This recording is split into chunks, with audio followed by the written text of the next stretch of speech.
we're completing the rebuild of this expansion chamber pipe here. I've put JB weld on the welds. I think the welds are okay. I'm not sure though. I noticed that this expansion chamber is the best for my engine as far as my weight and the air conditioning, everything around here. But what I wanted to show you is this here. This is the end that fits right here. And what I've done with this, if you'll notice that this plug right here is not all the way in. And if you will also notice, there are little pieces of matting. What I've done here is I've taken the screws off, the bolts off, all three of them, which are right here. And I've gently tapped this on the table 2 or 3 times, and it pops this whole unit out.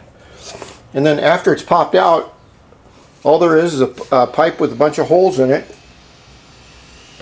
and some matting for silencing. So the holes and everything were all burned in the matting, and I don't know if it was muffling and it was making way too much noise. But anyway, this is how you rebuild them. You just pop the top on that, tap these down, pull the wadding out, which is about, I don't know, a foot and a quarter long, and then you soak that in gasoline until you get all the oil out of it, and then you rewrap it using, say, like the other side of the matting away from the one part that was used, and you've got a whole new muffler system.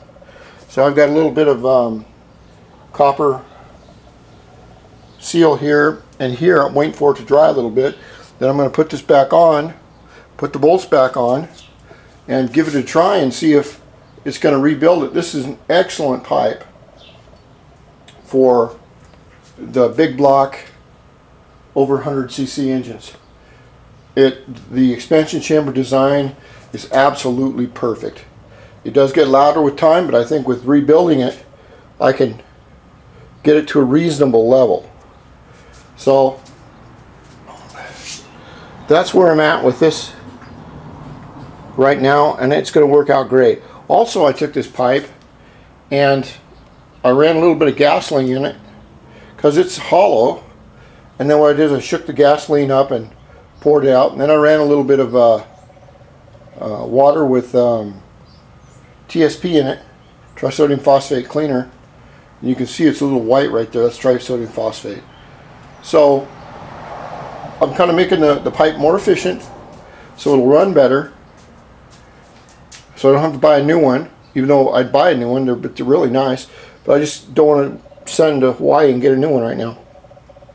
So I'm going to put this back on and see how she works. And I think rebuilding these pipes is pretty cool.